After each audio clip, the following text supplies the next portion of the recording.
Do our Achilles tendon tape job today, and our indications for doing the Achilles tendon tape job are basically any time that we want to limit dorsiflexion at the ankle. So calf strain or Achilles tendinopathy, Achilles tendinitis. We're going to try this tape job and see if it's helpful. And it's appropriate that we're doing this tape job the week before your ankle taping midterm, because the anchors for the Achilles tendon tape job are the exact same that they are for your ankle tape job. So for landmarking, we take our thumb index finger above the malleoli, and that's as high as we're going to come up. For proximal anchor, we're going to do 2, just like we do for the ankle tape job. We're doing our teardrop shape, and our second anchor, we're going to overlap by half.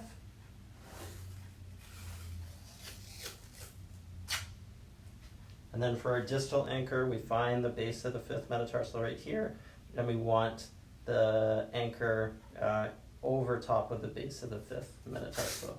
Because we're encircling the foot, we need to push up on the bottom of the foot to splay the metatarsals before we stick the tape down.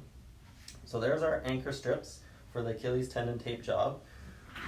The supporting strips for the Achilles tendon tape job are called a fan. And when we put the fan on, we're going to have the ankle in about 10 degrees of plantar flexion. So to landmark how long your fan should be, you're going to go right from the most proximal edge of your anchor strip to the very distal edge of your distal anchor. So I can get my strip of tape, how long I want it, tear it off, and then I'm going to find a flat surface to create the fan strip. My first strip of tape is going to be straight up and down. My second strip, I'm going to overlap the tape proximally by half, and I'm going to cross over to the other side, but I'm not crossing over halfway. I'm going to cross over about 2/3 of the way down. Tear the tape off, and then we're going to do the same thing from the other side, overlapping my first strip by half, crossing over down at the 2/3 mark. And we're going to repeat those 2 crossing strips, overlapping them perfectly. Same from the other side. And we do 1 more strip straight up and down. So 6 strips all together. We start straight up and down. We cross, cross, cross, and cross again, and then finish straight up and down. And by the time you're done, your fan is going to be wider proximally and longer proximally, and it's going to be shorter and narrower distally. The wider, longer portion is going to go on the back of the calf, and the narrower, shorter portion is going to go on the bottom of the foot. So we're going to secure the fan proximally first. We don't need to worry about attaching it distally just yet. So right over top of your proximal anchors. And we're just going to repeat those 2 proximal anchors again. So our teardrop shape, overlapping what we did before, and our second proximal anchor, we're going to overlap by half. When we secure the fan distally, this is where we need to put the ankle in 10 degrees of plantar flexion.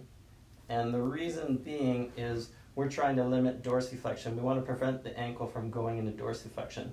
We all naturally have a bit of skin slack. So if I secure this with her ankle in neutral position, the skin slack would allow her to go into dorsiflexion. So we want to secure the fan in about 10 degrees of plantar flexion, and we're going to repeat our distal anchors again. So I'm going to cover up my original anchor strip here. Now this is where it's a little bit tricky because we don't want to push up on the ankle into dorsiflexion to splay the metatarsals. So I'm just going to push with my thumb on the bottom of the foot, and that will help separate the metatarsals without bringing her ankle into dorsiflexion.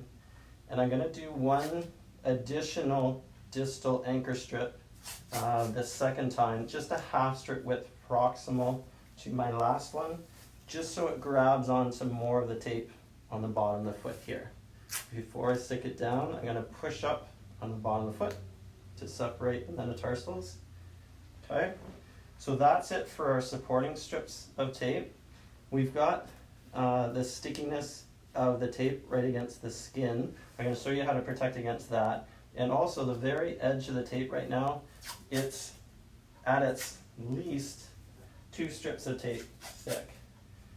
And so we can still, if they're moving and cutting, they can still tear that. So we want to fold the edges of the fan in, and that will help prevent the tape from tearing. So like I mentioned, we've got that sticky tape against the skin, and that can irritate the skin a little bit. So we're just going to take small little strips of tape, and we're going to slide it in and just wrap it around the fan. So now we've got the non-sticky surface of the tape up against the skin, so less chance of skin irritation. Right, and you just do that for as much as the fan covers. Now, it's at this point that we'd have the athlete hop down, and they're going to feel quite a bit of restriction. They should be able to stand in neutral position, so their feet should be able to get flat on the floor, but they should be limited from going into dorsiflexion. If they find that they can't get their heel down and they're walking around on their tiptoes, then you've just put the ankle in too much plantar flexion when you secured the fan. All you need to do is just take off your distal anchor strips, and you can reposition the fan again and secure it in a different position, and then re-tape it. You don't have to do the whole tape job over again. So this is, like I said, going to limit their dorsiflexion. It's going to affect their walking and running gait, because we need 20 to 30 degrees of dorsiflexion for normal running. So you find that balance between how much you want to limit their dorsiflexion and how much you want to affect their gait. And you may have to play around with a tape job for a little bit.